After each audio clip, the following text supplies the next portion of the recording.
doing around business and COVID-19, some of the challenges that it's faced, and also some of the opportunities. Now, in today's roundtable, we're going to be talking about tipping point, getting your business ready for the post-COVID world. It seems a long way away right now, but that is the subject of today's discussion. I'm joined by a joint moderator, Kun Panna. Panna is Executive Director of the Asia News Network, who we work with here at China Daily in Hong Kong.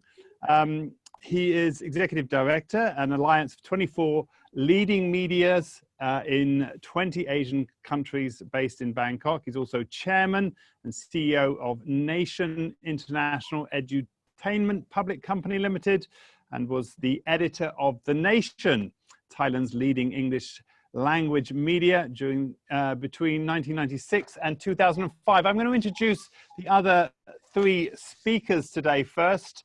I'll do a very quick introduction, and then they will each be doing a short introduction to some of their thoughts around this subject, maybe 3 or 4 minutes, after which Panna's going to follow up with some questions, and then we open it up to you. I'm not going to read the full biographies. You'll find them on the cdroundtable.com website because they're very lengthy. Let's start with Dr.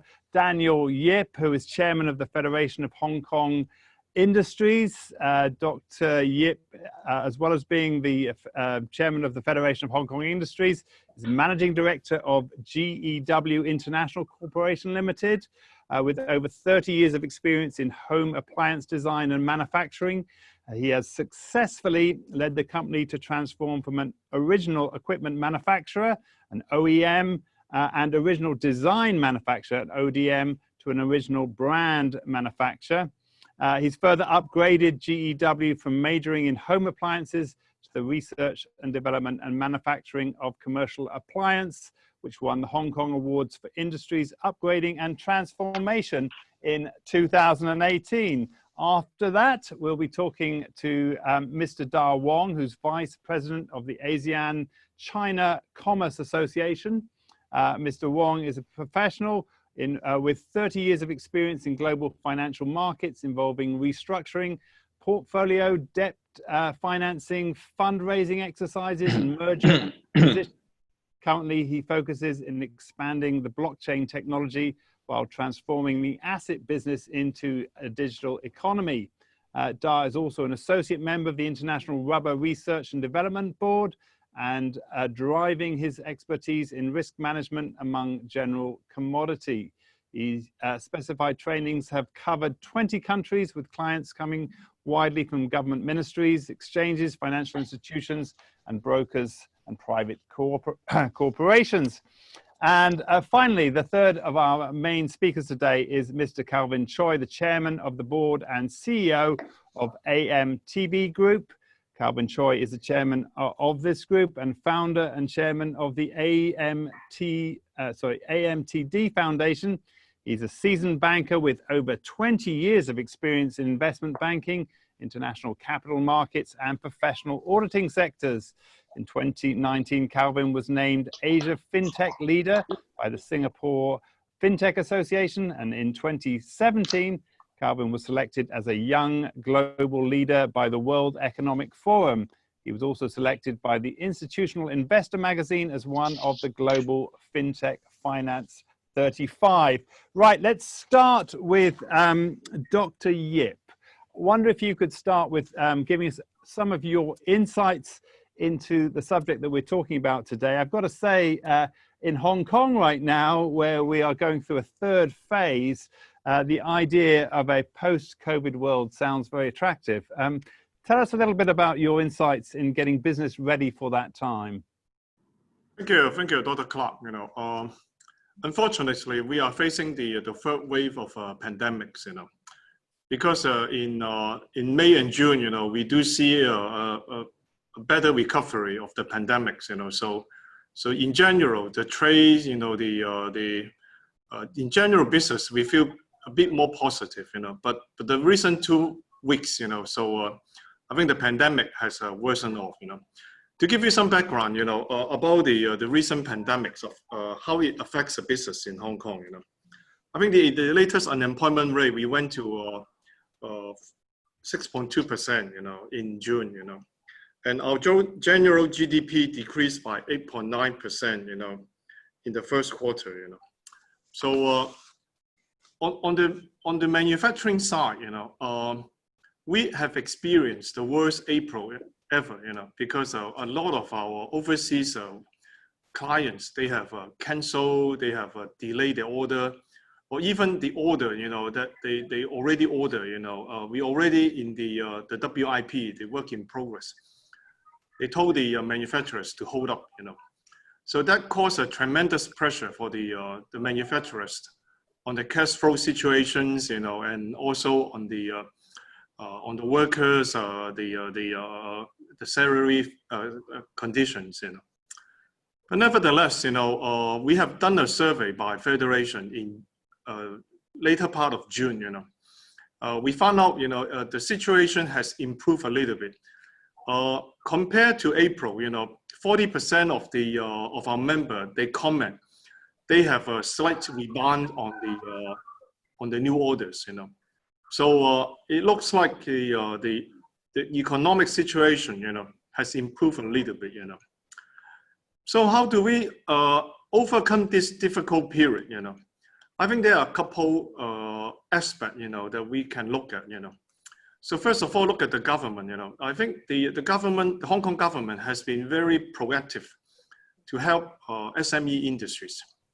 I think there are a couple schemes which is worth giving them some credits, First of all, they have a 100% guarantee loan, by the government on 4 million Hong Kong dollar, So they have a delay payment within a year, without interest, and then you have to pay certain interest rate later, The second thing is they have the employment security scheme, so that the government pay a minimum of maximum 9,000 Hong Kong dollar, for each employee if you don't have them redundant, So that scheme will last for 6 months, starting from June, I think this is quite crucial, because if the SME enterprise can survive and can ride the wave, to accommodate, the pandemic impact, probably later part of the year, when the business resume again, So they have the people ready, so they have the capital they require to resume their business, Of course, as the chairman of the federation, we are facing, not only the pandemics, we are also facing the China-American trade war, And recently, the US sanction on the Hong Kong business sectors. We have another survey again, asking our members, how worried are you? Think about the US sanction.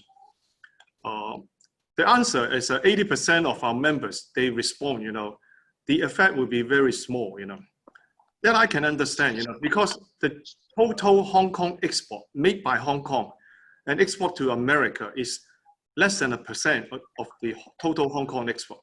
That means 99% of the re-export actually are from mainland China. So that 99% already are subject to the tariffs that the US give to China. So that the last percent, does not do a lot of significant impact to the Hong Kong manufacturers. Secondly, the stop of the high-tech supply to Hong Kong, is also very insignificant, In fact, we have conducted a survey, overall the last 4 years, the export of a high-tech to Hong Kong has already been reduced by 75%.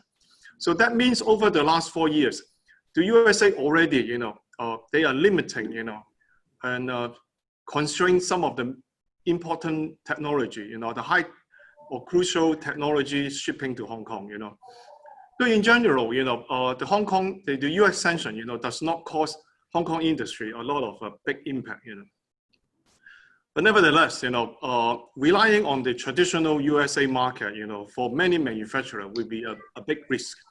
As many body have seen, there are many big retailers in the USA, they are filing Chapter 11, and that will cause further cash flow, problem to our SME manufacturers. You know. So being the chairman of the federation, you know, I recommend my members to start to explore more about the local Chinese domestic market and also the ASEAN market, you know, because the first 6 months, if you look at the trading figures of China, trading with ASEAN is already the biggest trading part of China, you know. Europe community is a number 2, and the USA is only number 3, you know. So it's more important, you know, that trading with the ASEAN part of this part of the world is becoming more and more important. And secondly, you know, as everybody can see, you know, the recovery from pandemics in general, I think the ASEAN, the Asian countries are doing better than the Western countries, you know. So I think I will stop here, you know. So maybe, you know, I can exchange further with other panel speakers, you know, regarding the other types of opportunities that we will see after the pandemic.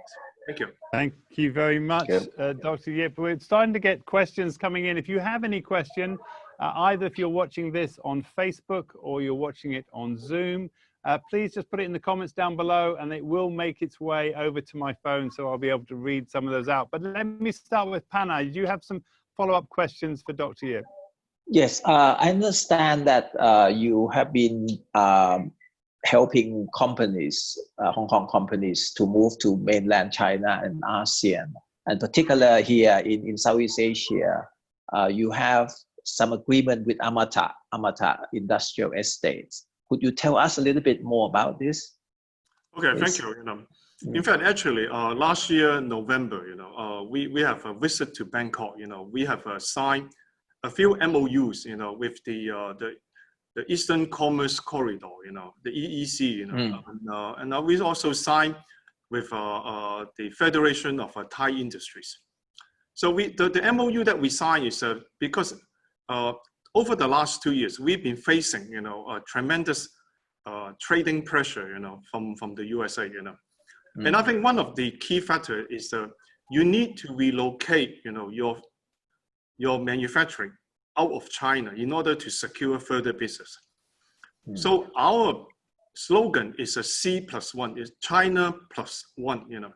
So it is quite mandatory, you know, if you want to do the American business, you know, you have to relocate to, for us, it's ASEAN countries, because for us, this is the closest area that we can reach, you know. Within 2 hours, we can fly to almost most of the most attractive part of the ASEAN countries, you know. Yeah. So the first stop we choose is Thailand, you know. The reason why, you know, because Thailand, you know, has a very mature infrastructure, you know, and has a very mature manufacturing status, because the Japanese company, they have long established their manufacturing experience in Thailand, you know. So for us, you know, the first point we want to visit is Thailand, you know. And Amata is being one of the biggest, the industrial park runner in Thailand, you know. And not only Thailand, you know, Amata actually, they have other part of ASEAN countries like Cambodia, Vietnam, you know. So for many Hong Kong Chinese manufacturer in China, once they connect to Amata, you know, so they automatically, you know, so they can have a wider spectrum of selection, you know. So Thailand will be more for the mature industry.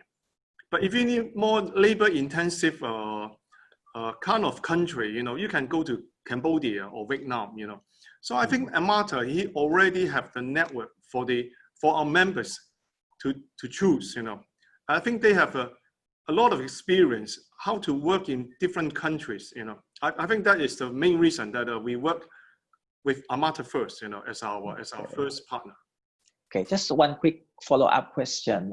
Do you expect this to accelerate with the issue in Hong Kong with various problems and so on? Do you see these outward moving companies accelerating?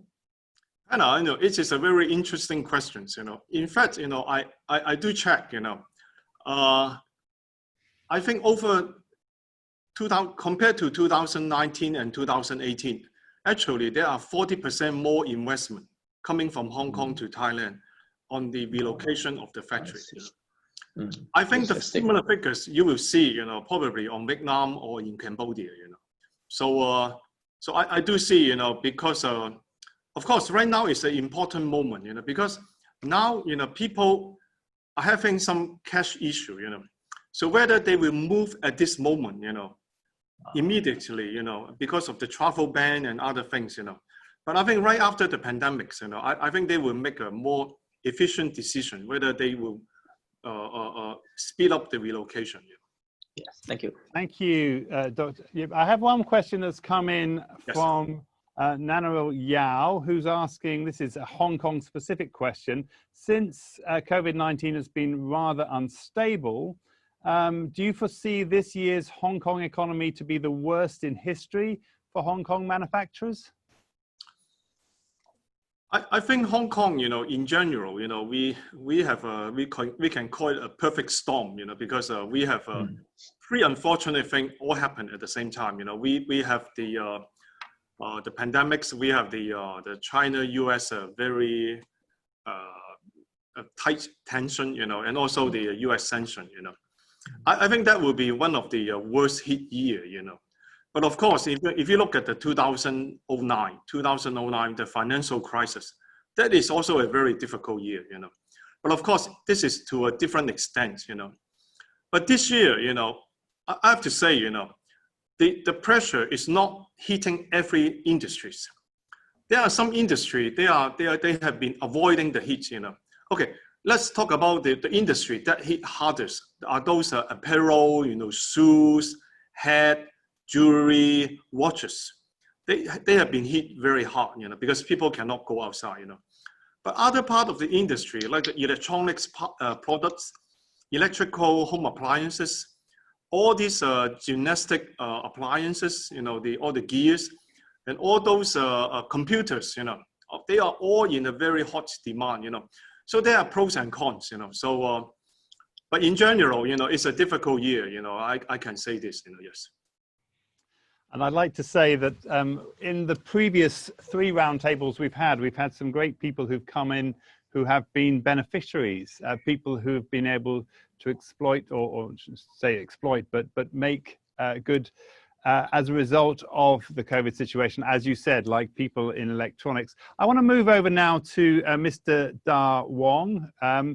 Could you give us your assessment so far? I know that you're an ASEAN expert. Of where we are at the moment? Well, I think before I start off, we all know that this pandemic crisis and the recession that we are facing now is the worst since the last century, when we're talking about 1930 Great Depressions.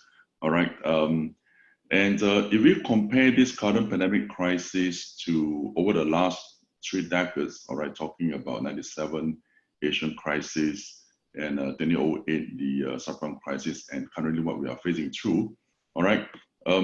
We have identified in the last 2 crises, we took about 2 to 3 years to recover. But today, when we look at this pandemic crisis, my first deduction is we're going to take at least 2 to 3 years or even longer period to recover, because we are suffering deeper dent than what we used to have in the last 2 decades. All right. This pandemic crisis came in as a surprise, and it hit the world all simultaneously at the same time, not like the past 2 crises where it started from one region and gradually spread it to another region. So the whole world is now moving to a standstill, and very bad. Even in Singapore or in the 10 ASEAN countries, I do not include China in this context. Just talking about the 10 ASEAN countries that we heard from our members and our business associates, we do hear them loud and clear that things are slow and business are getting tough, and everybody is relying on a certain level of government support, or some business associations or unions that can help them. And particularly, I think lifestyle of all business people are beginning to change, all right? And I think this change, if you look on the good side for pros, I think that's a good thing. Because before the COVID-19, for myself, whenever we do a lot of M&As or a lot of financial projects, all right, either our project clients or our vendor always request to meet up in persons. Either they fly to Singapore or we always travel. That's why I travel to 20 countries. But the thing is now in wake of the COVID-19, people who always have been rejecting online seminars or online meetings, conferences, they are changing. So that makes us even busier for the last 2 months, as and when, the highest record I had was 12 meetings in one day, over 10 hours. And that was really taxing. But the fact is that the effect has been fruitful. But there's only one particular very big problems that I identified in myself, my business, and also among many businesses, which is for those people who are doing cross-border businesses, all right, one very big challenge that they are facing now is the on-site due diligence, which means you're able to complete many things on financial figures, on agreements, on legality work, everything on paper is done.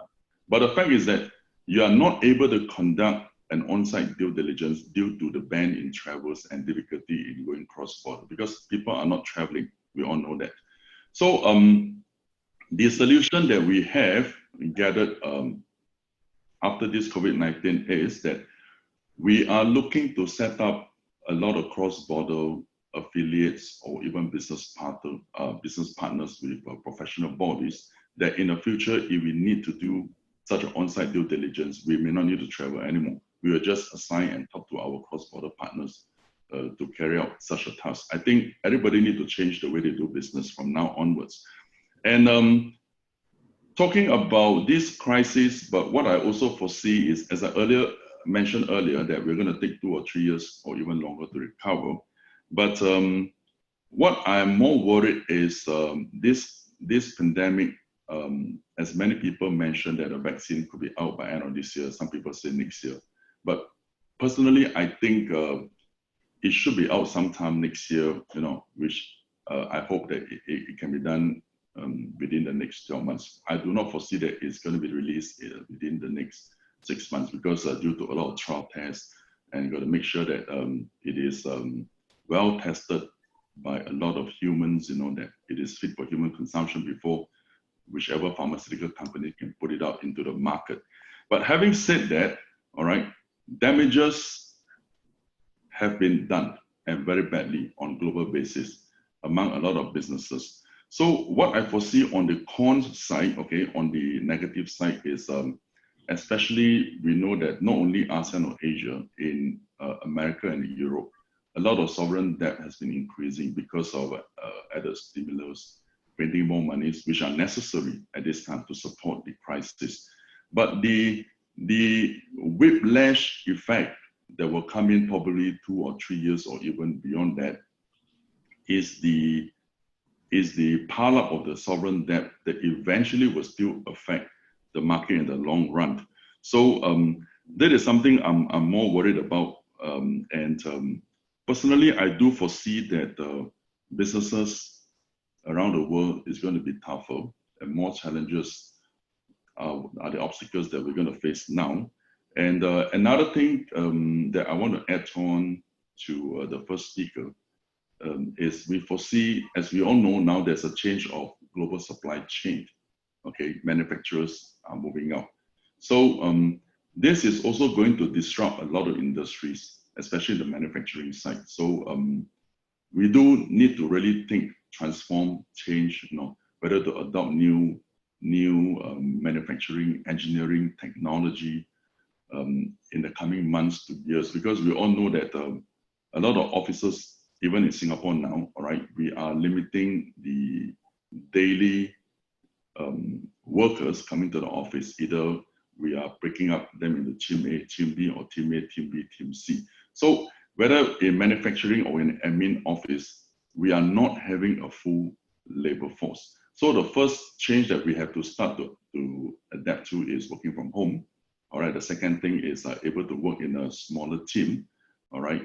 And the thirdly is, of course, you may not be able to travel that much. So a lot of things need to be done on paper or online. So these are all the things that I foresee that it's going to be quite difficult and take a while to change, but we do have to change because after the COVID-19, we are definitely moving into a new world, a new technology of satellite connectivity, which I hope 5G will be rolling out in a lot of countries, starting from Asia.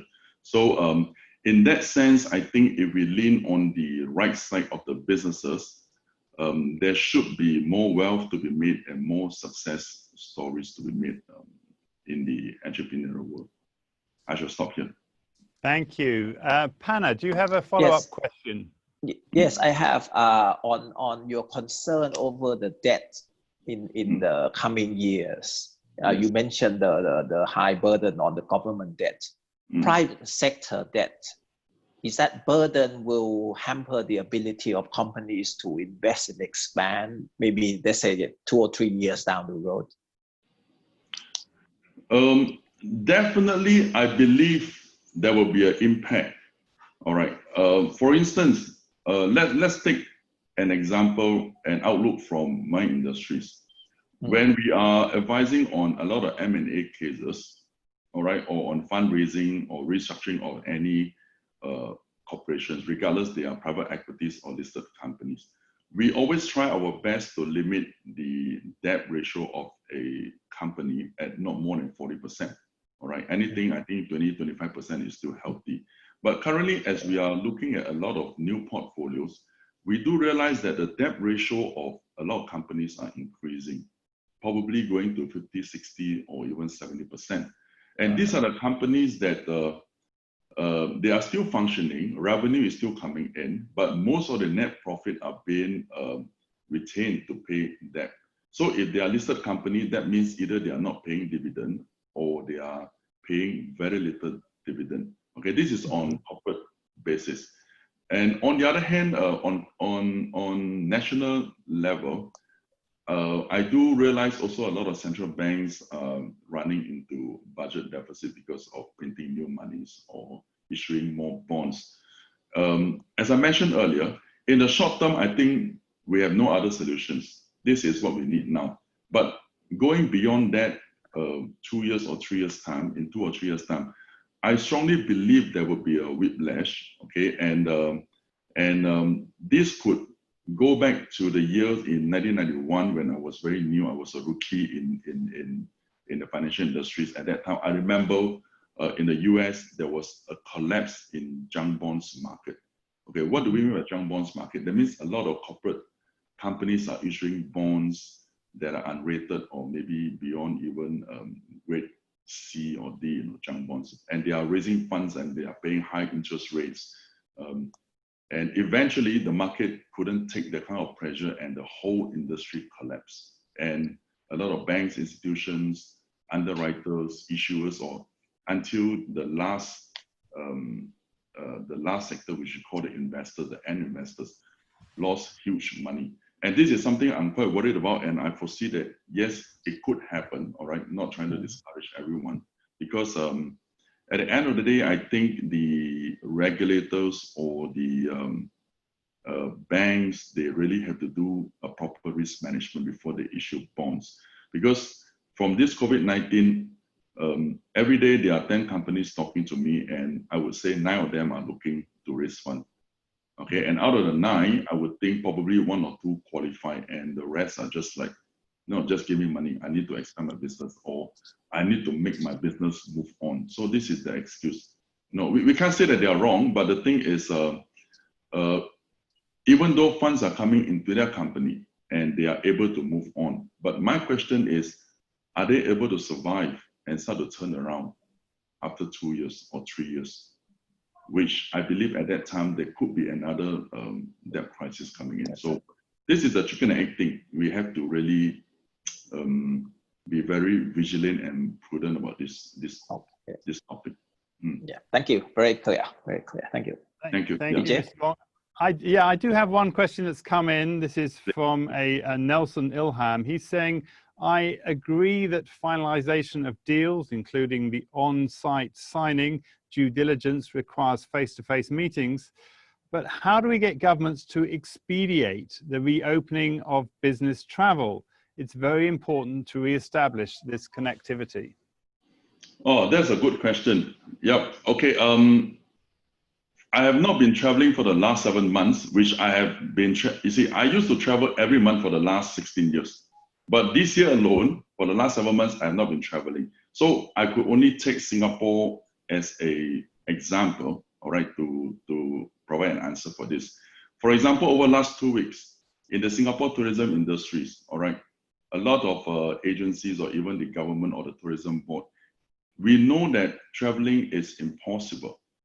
And to help this tourism industry to revive or at least to survive at this crucial moment, instead of promoting people going overseas, which there's no way people can travel, and our tourism board and a lot of traveling agencies have been promoting weekend getaways or family gatherings or holidays, short vacation just within our country itself.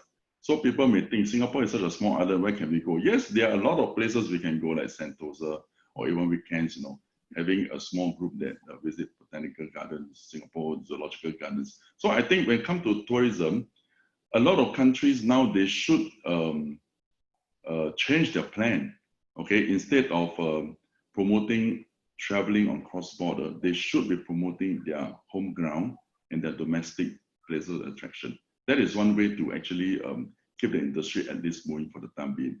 Not to make big money, but to survive. Thank you very much. Now we're going to move on to our final speaker, Mr. Calvin Choi. Mr. Choi, could you tell us a little bit about your thoughts on this very pressing issue? Sure. Very happy to be here with all of you today. I think, you know, from AMTD side, we are a Hong Kong headquartered financial institution group, but with businesses to span across Asia. But mostly as a financial institution, we have been serving clients all over the world, mainly from China, from Greater Bay onward to the Southeast Asia, but to connect the buy and the sell. So basically, we have been seeing a lot in terms of the overall development in the market. But I think from ourselves, also myself as an entrepreneur, growing AMTD, you know, my perspective or takeaway are the following. I mean, one is about talents. So I believe that this is now the opportunity that we support, we anchor the community development, especially the talents development. I think, you know, the economy, how it gets, you know, survive, and also to get through the pandemic, and also especially for the post-pandemic, we are talking about, you know, how we become all stronger. It's really about how we set forth our talents to be ready for the next world. So I think this, you know, I think a lot of focuses will be onward to support the talent development in this particular moment. So you see that, for example, for the Hong Kong government side, from the Hong Kong Cyber Port, they have the FAST program supporting the fintech talents or the financial institution talents, how they would upskill themselves and further develop, you know, the overall, you know, as individual talents over this special situation. I think, you know, similarly, I think surrounding the region, for example, in Singapore.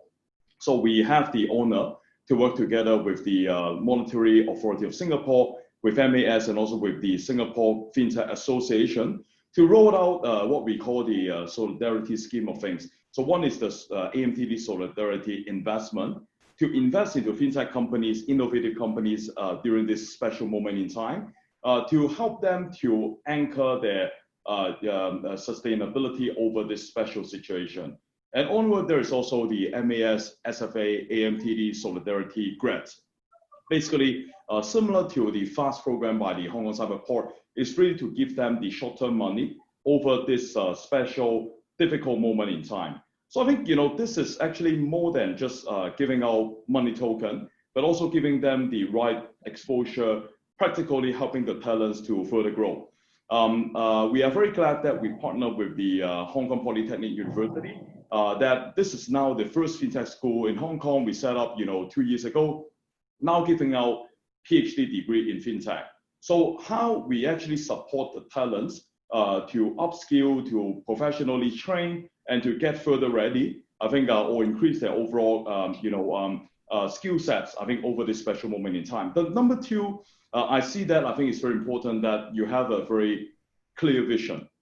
So how you show or demonstrate your sustainability, consistency, and also your persistence during this special moment, I think is very important. Of course, the leaders, or the person responsible for each of the different businesses, how to show the right tone at the top, throughout the organization. I think to promote and also support a very long-term vision, holding on, and also a long-term development of the company, I think will be very much important. I think ultimately, I think it's not to let the staff and also all your team to scared about the current situation, but to feel a lot more confident and a lot more hope, I think, for the future. Again, how to get through the special moment to grow stronger, not only from the company overall, but also grow stronger from our heart.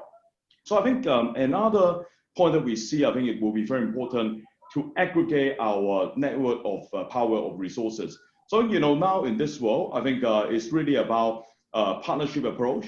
It's really about ecosystem building. So I think, it's no longer about a singular approach that you see this company, hardcore competing with another company or different others. I think now probably is the moment that we see more unity, or the word that I just mentioned earlier, solidarity. So more joint hands and more joint forces. I think meaningful partnership. I think it will be something that we expect to see, are already seeing, I think, in different industry. So I think stronger model of collaboration or partnership model will be coming out.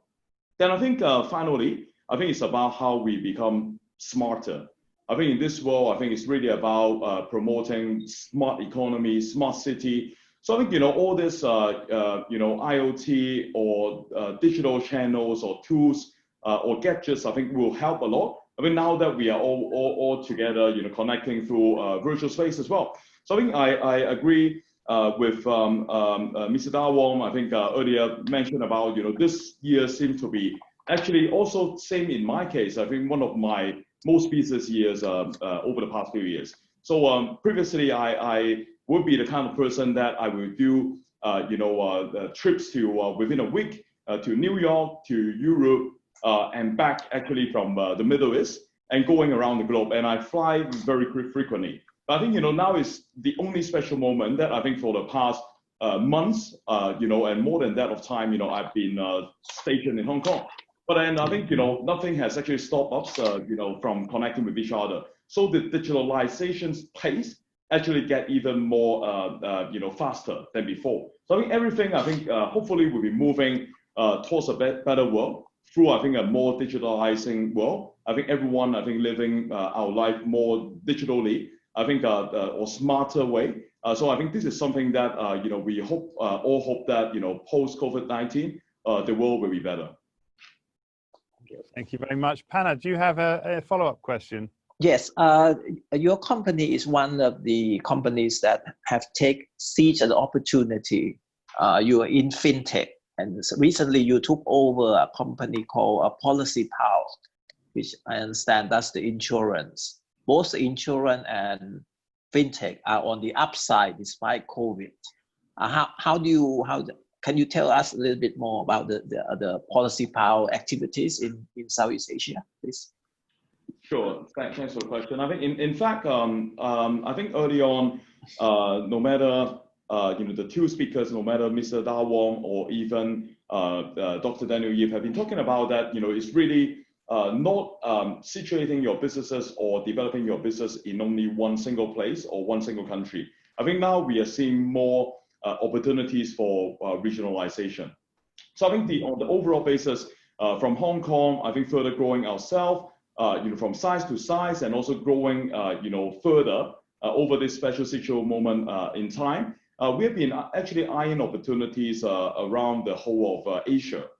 So Southeast Asia, or for the whole ASEAN market, has been growing fast, and also, of course, for the vast population there, we've been always seeing opportunities to connect the dots from Southeast Asia and connecting with Greater Bay, and also for the broader base of Asia. So I think early this year at the World Economic Forum at Davos, I've been hosting an event, with the topic connecting the ASEAN market with the Greater Bay. but really talking about or promoting topics about a smart Asia. So I'm talking in response to your question, I think for the fintech space, I think I see this current opportunity now as a time zero opportunity. And I always mention about this, you know, the reason why it's zero, because it's not even into day one. So now that you see, you know, all these different places, countries giving out fintech licenses. So Hong Kong, you know, have been very successfully giving out the 8 digital bank license. So we are very glad that, you know, we have the partnership with Xiaomi. So we are one of the 8 winners. And our bank with the name Air Star Bank is now officially open for businesses. So the first 2 out of the 8. But then it's really that if you look into it, you know, when Singapore, when Hong Kong, when you see Taiwan, when you see on upcoming basis, Malaysia, or different places in Asia, they are all giving out this digital financial services license. No matter digital bank, digital insurance, or digital financial services, other sub-vertical. But then, you know, as we said that, now that all these licenses only restrict, you know, the service delivery or the serving of the customers within the country. Of course, you know, the banking and also financial services are highly regulated industry. But as yet, when we talk about it, you know, digital world supposedly to be quite seamless, you know, well connected. So I think, you know, in order to well position for the next age of opportunity, we see that it will be vital, necessity, and also important to build out a one digital connected solution mapping. So we are connecting from the digital bank in Hong Kong, or, you know, when we have also the insurance brokerage business, our investment banking business, our wealth management businesses, to connect the dots, I think, with the Southeast Asia and also with the wider part of Asia. So I think this PolicyPal is actually a very interesting company. They represent the first fintech sandbox graduate from the MAS. Young power, creativity, you know, technological link. They are the digital insurance broker that we see that, you know, is actually a lot of opportunity to connect the dots from our, you know, being the largest Hong Kong corporate insurance broker to connect the dots with this digital insurance broker, and ultimately creating something more digitally and serving, I think, the wider space. I mean, focusing into the SME, focusing into the mass, and especially, I think, focusing into the underserved. You know, of course, huge population. So I think we see that there will be ways that, you know, out of this PolicyPal acquisition, number one, that we can connect to the wider dots, I think, across Asia by being or transforming ourselves to become a digital insurer. And number two, that, you know, from an insurance broker, then of course we are eyeing opportunity to transform and of course for opportunity to obtain digital insurance licenses. So I think the Hong Kong government has been very instrumental, I think, over the past months now that there are 4 digital insurers coming out. So the like of, you know, the digital life or digital GI, I think you see more of this, you know, happening across Asia. Similar things, I think, for Singapore, you see also the opportunity for digital composite insurance licenses. So I think, you know, this is definitely an area that, of course, we have a great interest. And finally, I think, you know, now that it's really, you know, seeing the whole world getting the faster pace as we talk about, you know, over digitalization. So versus previously, it will be more reluctant for people, for example, to get online for financial advisory services, wealth management advice, or buying insurance online. But now that, I think, people become very receptive, or in fact, this become the more preferred channel. So I think, in fact, you know, on an overall basis, we are seeing that for PolicyPal, since our acquisition, there is actually over 11 times of growth in our gross written premium this year during COVID-19 compared to last year. So I think, you know, we are very bullish in terms of the digitalizing power of the overall Asia space, of course, the global space. And I think for PolicyPal, I think it's one example, represent, I think, you know, now opportunity for companies or entrepreneurs now that if you find the right space, you know, with the right angle and the right opportunity to build out into the longer term future, then it's still a good time to make the investment now. Okay, very good. Okay, I understand. Thank you very much. Yes, Panna, well, I want to turn the conversation a little bit over to you before we go into a general discussion with all of the panelists. I want to get your opinion, being based in Bangkok, on the Chinese tourism industry and how that has been affected, and what your thoughts are for going forward into a post-COVID world. We know that tourism forms a large part of the Thai economy, is very important to the Thai economy. How has that fared from your perspective? Well, in the tourism industry here actually is devastated. You know, most of the hotels are closed in the past few months. On August 1st, many of them will start to reopen, fortunately, in hope that some tourists will come in. Starting first with the medical tourists. The government actually has, you know, all these roadmap medical tourists, working, you know, foreign business people like you and so on. I think somebody asked about the facilitation of foreign investor, foreign tourists coming into Thailand and many other countries in the region. From what I understand is the issue is not so much the vaccine that people have to wait until maybe next year, but the efficiency of the testing system. The testing system that come from the UK could be tests on incoming foreign tourists from the departure destination and then come in. This part, I think many countries are working on now. You know, here the tourism industry employs, direct employment is about 3.5 million people. Is a lot, and indirect, obviously, many more millions. So the Thai government obviously been very cautious so far. The reason why we did relatively well, not because we were any good, I think because we closed down the airports. But we are one of the first countries to shut off the contact with the outside world. So the tourism industry itself, is a direct hit. But then you benefit from on the health side, and then they're very stringent. I think one of the issue that we have now is whether the test system that is coming out and starting to be available now, but not in enough volumes, will work itself out from the destination to the port of arrival. Okay, thank you, Pan. We've got a whole load of questions coming in, so I'm going to take them one by one. I'm going to go. I have one that came in earlier for Dr. Yip, which I'm going to get to. But first, I want to ask one to Calvin. This is from someone called Wing. They're asking how virtual banks can stand out from the traditional banks.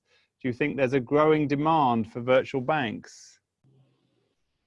Yes, absolutely. I think now is the opportunity. I think for any services or delivery over the virtual space.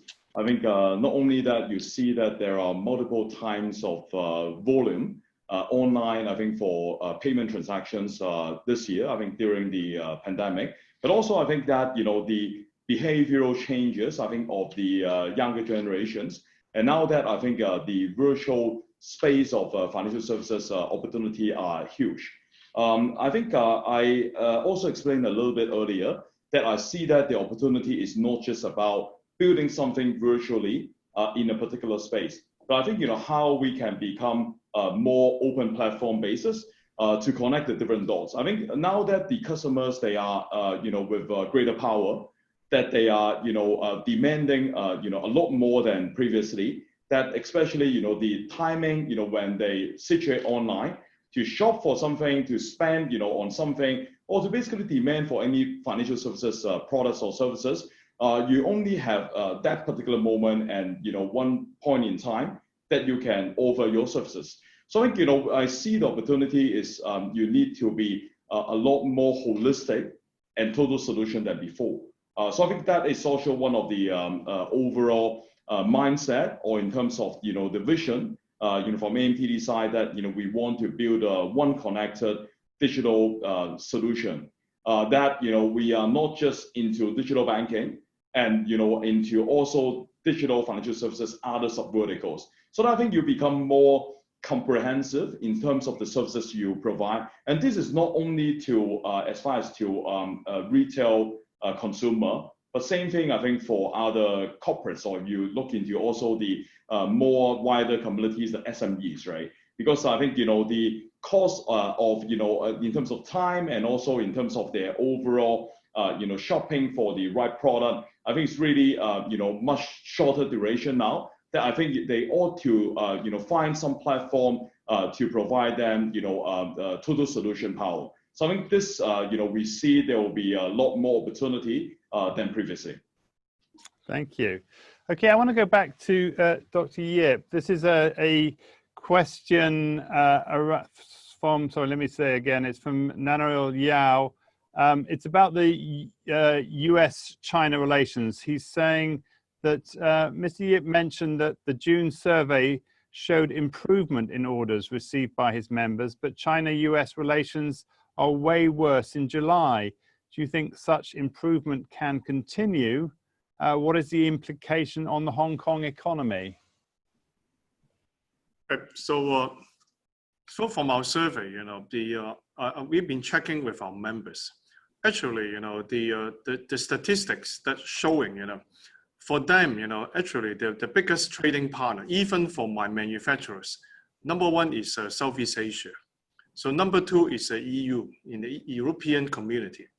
American is the third, So although, the American order has been reduced, but it looks like from China, from Southeast Asia, so they might have a relatively increase, So for the Hong Kong manufacturer, I think if they have diversified the business model well, so I think they can split the risk, by not relying heavily on the one single American market, So to answer the question, it has been hitting some manufacturers, which if they rely heavily on a single market like America, but if they have already been diversified, if you look at the Chinese market, if you look at this year, some statistics said, on the electronic products and the electrical appliances product actually went up by over 30% compared to last year, the same period, which is quite a significant, portion, So if the manufacturer can take this opportunity and they diversify their market into China, way long before this crisis, I think they will have a relatively, not a so bad result, compared to other manufacturers only relying on the USA market. Can I have a follow-up question here? In your vision and mission thing of your association, the objective is to reinvent Hong Kong industries. Can you give us some of the examples of this recent reinvention that you see that we can learn about? Oh, thank you, Penna. I think that we can go back a little bit about our history of the Hong Kong economy. I think if you look at most of the people 10 years ago, we are heavily our economy is relying heavily on finance, or logistics. But as many people point out, if you have a mature economy, you must be relying on different aspects of the business. For example, industry is one important business. So when we say, our initiative is to reinvent industries. So we want to brainwash the people's mind. Industry is not dying in Hong Kong. In fact, a lot of process for the industry, for manufacturing, for example, product development, marketing, IP creation, and the production process engineering. Those are the value-added part of the industry or the manufacturing industry, which they are not necessarily happen in China. If Hong Kong, if we reinvent our industry value, all this highly value-added process can be doing in Hong Kong. And then our final manufacturing place can be China, can be ASEAN, or can be Hong Kong, So those are our main theme behind reinventing Hong Kong industries. Okay. Thanks. Okay. I have a few questions. There's something that I'd like to pick up, which came up earlier on with Mr. Wong's presentation about this whiplash. And I'm wondering if you could speak from your own perspectives, from the places where you are based. We've seen a lot of government incentives and lots of money being pumped into the economy, as we've seen, or the economies to try to offset the effects of COVID. And I'm just kind of wondering what your analysis of your particular place is. I'm sure this is something that the audience is slightly worried about as we're talking about how we get our businesses ready for post-COVID world. We're hoping that when we get post-COVID, we're all going to be full steam ahead. But this is something of a warning, I think, of some difficult times ahead. Yeah. Anybody want to go first? Can I go first? Yes, go ahead. Well, I think, when we talk about government support and financial stimulus, I have to say that Singapore government has done a good job, a real good job. Our government has spent quite a big sum of money.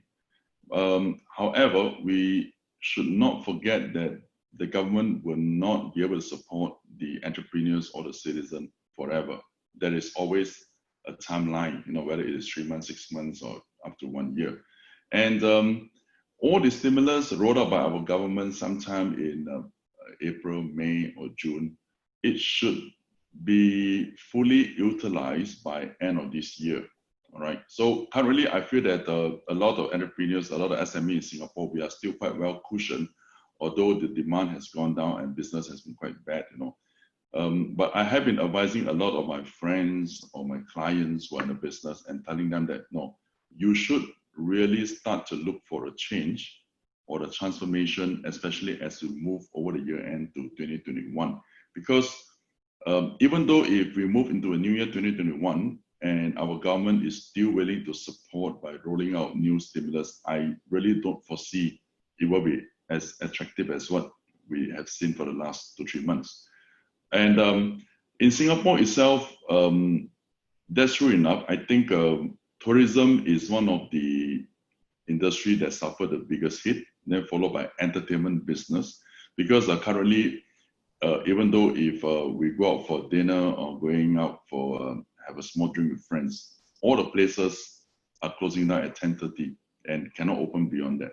So entertainment businesses are definitely also another industry that suffered the biggest hit. And besides that, all the shopfront businesses, in shopping malls, traditional businesses that do retail business are also having a really hard time for the last 3 months and moving forward. So what I really want to give an advice or to share with all the business people, all right, regardless what business you are doing, you really have to look for the transformation. Okay, for example, people who are in the upstream businesses of handling the raw materials, which of course in Singapore we don't have a lot of this type of businesses, or people in the midstream business doing manufacturing, all right, I think it's really a good time now for you to think how to maintain your productivity or even increase your productivity by using a lesser manpower, which a lot of people say is impossible. Okay, but it is possible because I believe that if people start to adopt to Industry 4.0 concept, or people start to adopt a new engineering technology, in this case, when we talk about Industry 4.0, we are talking about the concept that embrace big data collection, artificial intelligence, cloud storage, analytics. These are all the framework of the new technology that is able to increase the productivity and at the same time decrease your costs, especially in manpower. So this is one way of surviving in the industry. Instead of I'm seeing a lot of SME businesses in Singapore, they are changing path. So many of them try to abandon what they are doing now and plan to change to a new business path. But I told them, how well or how sure are you that you can succeed? Because we all know that when you change to a new business, probably you need 1 or 2 years to break even. And can you last that long? Or how sure are you that the new business can survive when you abandon the old business? So instead of doing that, all right, maybe you should relook into what you're doing now, okay, change the way you run it, okay, and bring down the cost and increase the productivity by using a new method of presentation or promotion to your marketing products, services, or utilities. So having said about the upstream, midstream, now about downstream businesses, which I think most of the Singaporean are involved in this business on the downstream, which is on selling products to the end customers. I think we should be changing our way of selling products as well. All right. So a lot of businesses, I think they should be moving into e-platforms, which they have. All right. I see that many people have changed that. All right. In terms of marketing, presentation of the products, or even how to close sales. All this will eventually become a standard protocol for all the businesses as we move into the future months. A lot of things will be conducted, and people start to believe and realize that a lot of sales can be conducted online and not just on physical meeting to show you the products. So these are the things I think slowly we have to change, okay? And clients are also starting to accept, all right? Like just now, Kelvin also mentioned about virtual banking, you know. I believe, and I remember in the past years, like 5 years ago, nobody believed in virtual banking. Everybody wants to talk to someone, you know, I want to be recognized before they sign a paper. But moving into the new generation, I think a lot of things will be done virtually on the e-platforms without meeting. So when consumers are ready for the change, I think the vendors or the business operators, we should also move into that direction. Thank you. Now, Mr. Choi, do you agree? Do you feel that there's going to be a whiplash effect amongst the people that you're working with and in your company? I agree so much with Mr. Dawong that I think transformation is becoming the necessity. I think somehow, I think previous days, I think people might think of transformation becoming something embracing aggressiveness or doing something, you know, kind of like, you know, out of the traditional norm. But now that I think, you know, you are seeing more innovation that disrupt the traditional norm to create the new norm. So I think, you know, now the world is becoming a lot different. But as said, you know, when we talk about everything, I think still the current pandemic are also seeing it as a testifying or as a stress test scenario for any company's fundamental business model. So while that, you know, we should all be innovative, open mind for transformation, but I think, you know, the fundamental business model, the long-term vision, as we talk about it, needs to be kind of like, you know, hold on, and through this kind of like the stress test scenario, and ultimately whether it works or not, you know, on a sustainable basis. I think it's really about, you know, if you talk about the Chinese typical word, you know, 易经, right? When you talk about 穷则变,变则通. So it's really that, you know, if the way is not working, I think through this testifying process, then it probably push you to transform and to adopt a different model or innovative ways of changing your original norm. So I think this is the way, you know, all the time to embrace change, but the necessary change, right? That's for number one. And number two, I think is the important time to retain talents. So I think people, you know, the mind and also the bright minds, I think will be very much important to give the organization, I think, the necessary intelligence to navigate through this special moment in time. So I think how to retain the talents or keep them in their calm heart, you know, stable mind, and to basically to get them more ready, I think, for the next stage of next challenge. I think it will be very important that, you know, how we provide comfort and also support to the talents. But I think, you know, having said all the above, I think when you talk about the governmental support, I think, or the additional touch, you know, to anchor the community development from the government side, will still be something very important to supplement with what each individual organization would do or how they see this or navigate this current moment in time. So I think as I think Mr. Dawon mentioned about it, I think no matter the Singapore government or the Hong Kong government or surrounding the Asia government or globally, you see different incentivized plan, grants program to support. But I think the ultimate goal of those are to support the short-term needs instead of holding their hands, I think, for a very prolonged future. So I think the how to maintain and also to support the growing out of the competitiveness of any single organization, I think is the key that every organization leader needs to seriously think about it. Can I ask a follow-up question? You talk about talent. Is there a specific demand, highest demand? What is the biggest demand for talent? What talent is in biggest demand? I think will be digital talents or when we talk about fintech talents. But fintech is actually something very special in a way that when it's fintech, or there is always the ongoing debate as to whether it's a tech fin. So whether we need the talents with a good mix of balancing of skill sets, with good understanding of the financial world, but at the same time very tech embracing, it's not that easy. So I think what I experienced during the building out of the virtual bank in Hong Kong is really that we are seeing talent war. In fact, in Hong Kong, I think of course there are already lots of talent. I think it's one of the talent hubs in Hong Kong, in Singapore. I think focusing in the two cities, but of course for the broader base of Asia. But I think how to find the best talent to build out a completely new organization from scratch, I think it's not that easy. So I think over the past few months or more than a year, so it took us from NTD side, join force with Xiaomi, 13 months to build out AirStar Bank. So I think the most challenges we see is to finding the right talents.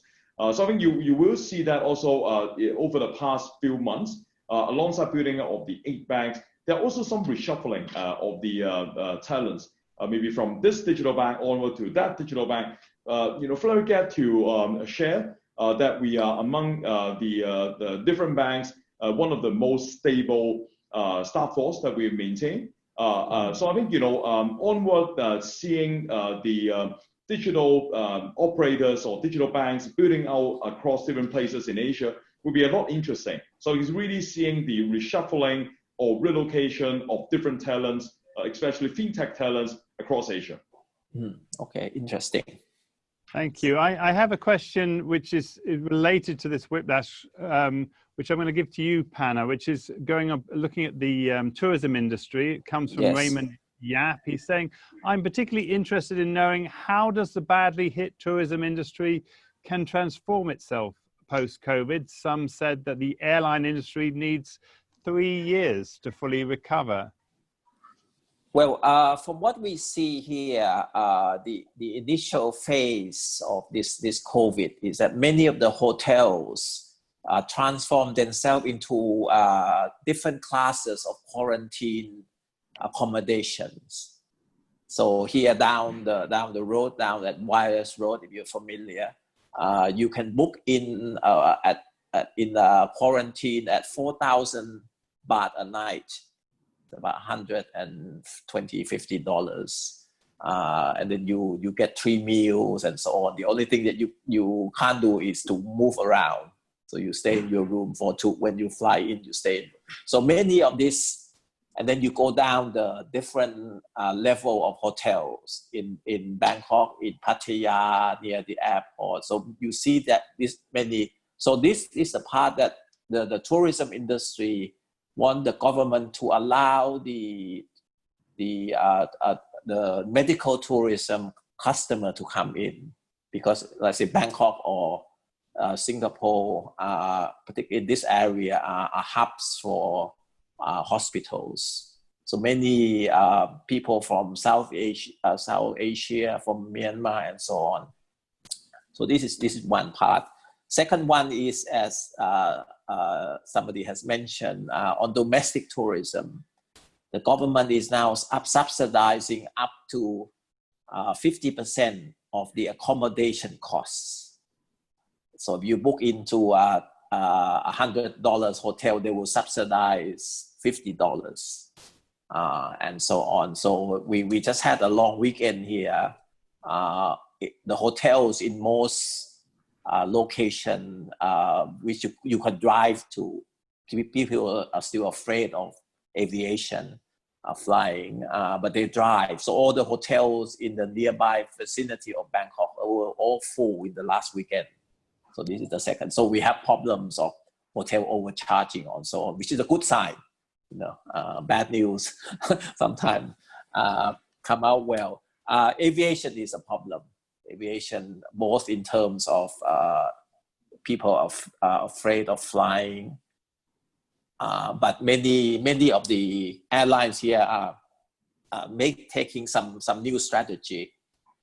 Bangkok Airways, which is the second largest domestic airlines, Thai Airlines, is now has won a concession to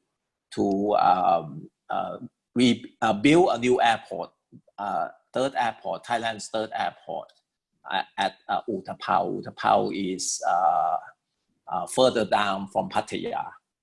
So that's a big project. So they hope that that project, which is a concession with the Thai government, will help to subsidize the aviation business. So this is one.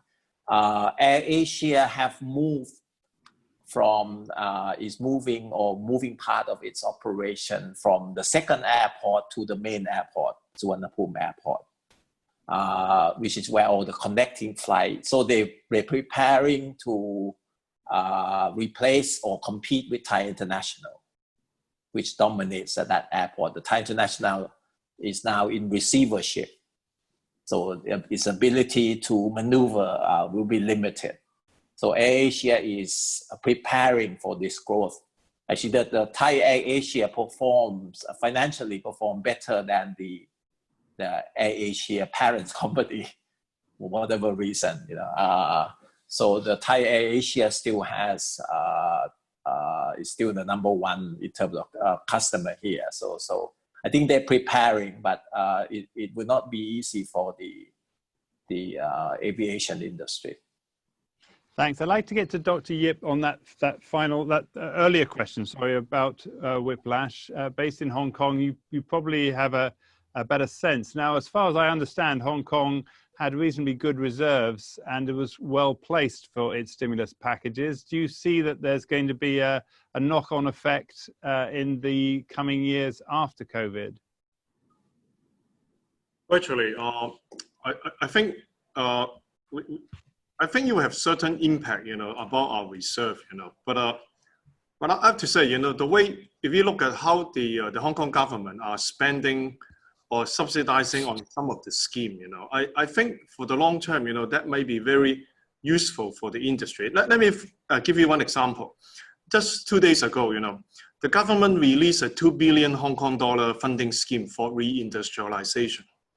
In fact, that echo Mr. Wong's idea, you know, how you can upgrade your upstream technology, you know. Because if you look at the reindustrialization scheme, you know, what it says is when you have a new manufacturing facility or you upgrade heavily your current facility to the latest Industry 4.0 technology, you know, so then you can get 1/3 of the subsidy from the government, or the maximum value, 15 million Hong Kong dollar, you know, which is quite a lot of money, you know. So that will stimulate the people, you know, to think about, you know, how to redevelop, you know, or rethink about the business model, you know.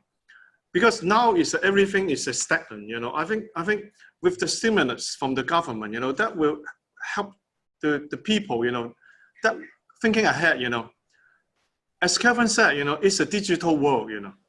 But digitized manufacturing, you know, is the combination of the digital and manufacturing and into the future, you know.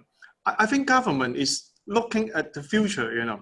So although we may have some, we have a little bit lesser money in our reserve, but taking this time zero, you know, you can say time zero, you know, you are starting to rethink, you know, you are starting to think about the future, you know.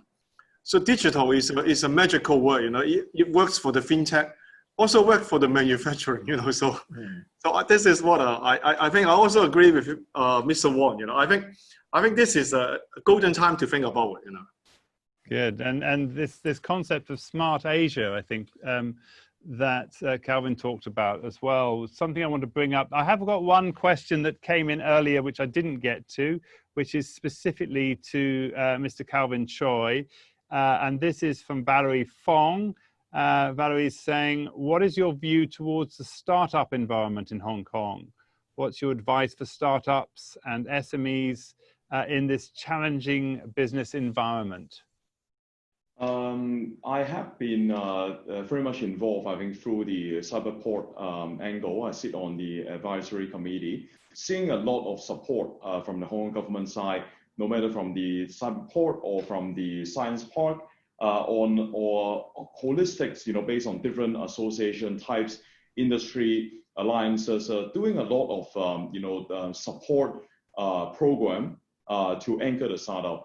I think one of the programs that we have been very much involved is the Startup Express, hosted by the Hong Kong DTC, the Trade Council. So this has been a long time program that we have been very much embraced, because seeing this program not just as a one-time program, but it provides a competition setting for startup entrepreneurs to come and join the competition, to testify them, you know, through a particular competition process. But throughout the competition and onward, you know, through winning the competition, it become a longer time grooming program, supporting their later development, extending the connectivity. So this is one example that we see that I think startup nurturing requires lots of long-term nature, not just a couple of hit and run program or just simply giving them money. So I think there are, of course, lots of such program in Hong Kong, in Singapore, and also in different places. I think ultimately, I think we need more than just the government involvement. So I think it will be more than just a G level involvement, but we also need the C level. So it's from G to C and onward to people, nature type of support. We just recently rolled out with the Singapore FinTech Association a global FinTech fellowship program. So it's an Asia program, so not just focusing into Singapore or Southeast Asia, but also the broader base across Asia.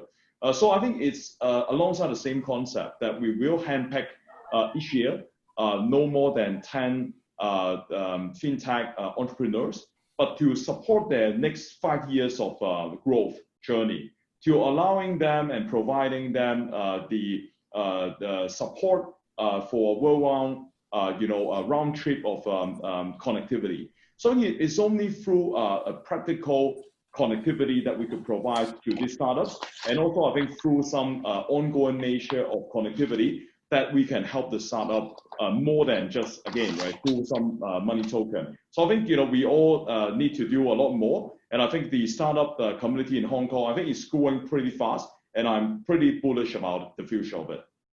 Great. Well, we've got just about 15 minutes left. Panna, do you want to come in? Yes, I have some question for Mr. Wong, because you wear many hats, and and among of the hats that you wear is to help people to invest, in this time of turbulence. We now see the price of gold skyrocketing. I think I'm not sure whether it gets to $2,000 or not. What is a good instrument now to invest if you have some money, left over from COVID? What do you invest in?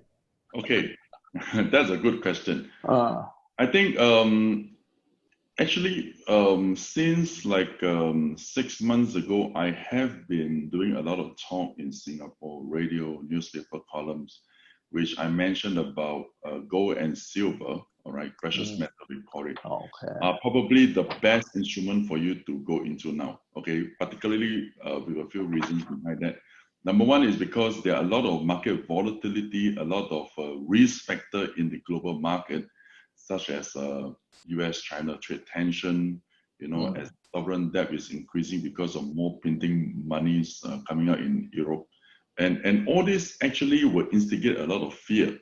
And that will actually push all the global investors fund to search for the safe haven. And in this case, of course, gold becomes the preferential instrument, right? So that's the first most important reason why gold prices have been going up. And secondly, today when we look at gold prices, anyway, the spot gold prices last night did a historical high at $1,980 per ounce, which was already higher than the last historical high, which was done in 2011 September. That was 1,920. Last night was $1,980. All right. Okay. Then the second very important reason why I am substantiating that the gold prices will continue to go higher in coming months to at least another 1 or 2 years is because of a gradual and subsequent fall in US dollars. Okay, dollars will be weakening. All right. The reason is very simple because regardless, whoever win the presidential race in November, okay, in US, whether it's going to be Trump or in Biden, all right, moving into the next year, 2021, if anything were to happen, all right, for US to recover fast, to sell US products, or even to negotiate for a successful phase 1 of US-China trade deal to be executed, I strongly believe that US dollar needs to come down in order for China to find it's more affordable and more friendly price to acquire China products. So US dollar will have to come down. And of course, the third reason is because there'll be a lot of new printed monies for the last 3 months. All right, US government has actually charted the record federal government budget deficit in May or June. That was last 2 months, record high. So all these are the factors that strongly will push US dollar to be weaker. And when these 3 or 4 reasons come in together as a bundle, I think it will only make gold prices go higher as a safe haven and also as a hedge for all the global investors against risky assets in the market. So gold prices definitely will go higher. Okay, now it's approaching $2,000. In fact, my first target, all right, I don't think that gold prices will go up too rapidly now because it has gone up a lot. So most likely from now until October, the next 1 or 2 months, it will go sideways. Then moving towards year end over the US presidential election, I foresee that there'll be another big ascension from there. And my next target is going to be anywhere about 2,300 to 2,400 US dollars per ounce. Although I do read a lot of reports in the market saying that it's going to 3,000. Yes, it could be, but I don't think it will be that fast because if gold prices is going to shoot up that fast, that also means that US dollar will have a very hard fall. And I really don't think that will happen because if that happens, we have to admit that US is still the largest economic entity in the whole world. And if dollar were to just crash, I think the whole world is going to a big trouble. So it will weaken in US dollars, but gradually. So gold prices, I think, is still a good instrument to hedge or to lock in or to put in your money as a safe haven, at least over the next 1 year. I will not say 2 or 3 years, but at least I think over the next 12 months is a very safe instrument to lock in your money into gold. So when we talk about investing in gold, what are the other options? All right, besides putting into gold bullion, buying a gold ETF in the stock market or silver, other good instruments related to gold that you can consider are the gold mining stocks, or the state enterprise company involving in gold smelting, gold mining, gold production. So all these are the related gold instruments that I think investors should be looking at. What about companies? What type of companies? What type of industries are winners in this? Okay, what type of industries? I can quote one, but I want to put a disclaimer. We are not promoting any investment ideas or opinions. Just an idea. Yeah, just an idea. Okay, but in Hong Kong, I have a favorite stock. Okay, and the stock code is 1818. Okay, I love that because in Cantonese we call yat fat, every day win money. The company's name is called Zhaojing, okay, Zhaojing Jinkuang, Zhaojing Gold Mining. And this company is a state enterprise in China, Shandong, but not listed in China A shares. In fact, it has been listed in Hong Kong for many years. So these stock prices track on spot gold prices exactly very closely, okay, over the last 10 to 15 years. So whenever gold prices ebbs and go down, so these stock prices will go down quite sideways at the bottom. So now when gold prices begin to fly, these stock prices has got a lot of potential that you can take a look at it. So this is one classical example. Another one classical example, if you want to look in the US, is this company, as I mentioned, put a disclaimer, all right? Is this company called the Newmont Gold Corp. Newmont Corp, yes, very famous. Newmont Gold Corp is one of the largest gold mining company in US, and that company, as I mentioned, is a big gold producer, and they track gold prices very closely as well. So in the coming 12 months, I just mentioned that gold prices is one of the limelight that everybody want to put the money in the gold. I think Newmont is also one good stock that most of the people shouldn't be missing out. Okay. Right. Thank you, DJ. Thank you. We need to get close to wrapping up now. We've got about 10 minutes left. A question that I'd like to ask at the end, and we're only going to have to do this very quickly to be able to meet our deadline of finishing at 4 o'clock our time here, is to ask you all what your predictions are as we stand at the moment. Obviously, with a big caveat that we don't know what's going to happen. We know that a vaccine is on the way. We don't know exactly when it's going to come. But generally speaking, from where you sit and from what you see, what would be your rough prediction in terms of the time that we can start to see recovery, the time that we can start to move out of this, and how long you think it's going to be before we're back to the pre-COVID times? Could I start with Dr. Yip, maybe just with a very brief kind of, I was going to say, I understand this is not something that you can predict with much certainty at this point in time because things are changing all of the time.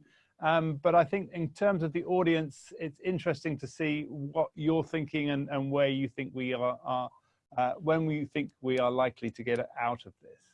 Okay, Dr. Clark. Okay, I would say, that it's quite regional. I mean, has some diversification in the regional effect. If you look at China and ASEAN together, I would see, we will see the comeback, earlier than the other part of the world, So I would say, in the coming 2-3 months, because China has been quite stabilized, in terms of the recovery. And that would benefit the ASEAN countries, because they have a very close trading relationship with China. So I would say this region, probably they will come back in a few months, But if you look at America and Europe, I think, the longest time we take to recover probably is the USA, And I would say, maybe 18 months to 2 years from now, European maybe a year away, so that will give you a little bit of the guideline, because this is my gut feeling, and by looking of the order recovery pattern, so those are the rough timing, I'm looking at. Okay, thank you very much. Sorry, we've got a couple more. I'm going to just read one statement that's come in before I move over to the next person. It's saying, this is from Annie Ko. She's saying, why can't Hong Kong and Singapore come together and collaborate? There's so much synergy. Let me go over to that final question to Mr. Calvin Choi. What do you feel are your predictions as things stand at the moment from where you sit? Well, I see definitely there are great opportunities and chances to see more unity. And as we said, more regionalization of the whole world. And in fact, I think AMTD, I think as a good demonstration, we are expanding regionally. And then, from Hong Kong and onward into Singapore, we are connecting the dots, from places to places, from country to countries. And as we said that, I think the new norm, I think, of the new world, I think it's really about someone that could connect more dots than the others, right? So providing a more of a holistic solution and to fulfill the needs and also solve the pain points of people, I think in a more simple and transparent manner. So I think this, I think, will be definitely the new norm. I agree with what Annie Cole has suggested. I think in the question, I think, and we totally embrace this. That for the overall market opportunities in the future, it would not be situated in only one place or the other, but will be on a more holistic and a connected manner. Thank you. And over to Pano. Over here, Okay. In this region, we're seeing Macau and Hong Kong, Macau and the Chinese mainland open their borders. Are there going to be similar places? Thailand's surrounded by many different countries. Can you see yourself starting to open up fairly soon, or is it still a long way to go? I think a long way to go. Even with the border area, the Thai policy is now being run mostly by health people for public health. So they're very conservative. The government give them a free hand. So this is it will be a long winding road. Can I add on the outlook of the economies? I have talked to some people in the energy sector. They see an L shape, and this L shape could be 5 to 7 years. So very pessimistic from the oil industry. Tourism, they see it the W shape, that you come back very quickly, and then you will get the second and third or fourth or whatever COVID effect. Insurance see a V shape, and in terms of the investment here in Thailand, that they have suggest is that to minus gold, minus commodities in the stock market. If you want to play it safe, buy share from banks. Okay, so this is some of the tips locally. Okay, DJ, sorry. Okay, that's great. Yeah, and finally over to Mr. Wong. Other than gold, that's obviously doing quite well. What do you think is the future for the next few months? When do you think we're going to be out of this? Okay, well, let me just quickly run through. As I mentioned earlier, I still hold a view that there are a lot of erratic volatility and a lot of random market movements on a global basis, all right, over the year end to next year. And as I mentioned, so a lot of funds will start to search for gold and silver as a hedge. But moving into next year, in fact, personally, I want to put a disclaimer again. I foresee there could be a big global correction next year, all right? And the reason why I say that is because this could be a whiplash again, the word that comes from the back end effect that's suffering from this year, all right, where all the global meltdown started now. And another reason is because of the pile-up of sovereign debt, which could actually got very negative effect only coming next year, sometime on the second semester of next year. So after next year, my prediction is, as I mentioned, having a huge correction on global basis, but the recovery will only come in probably anywhere in the year 2022.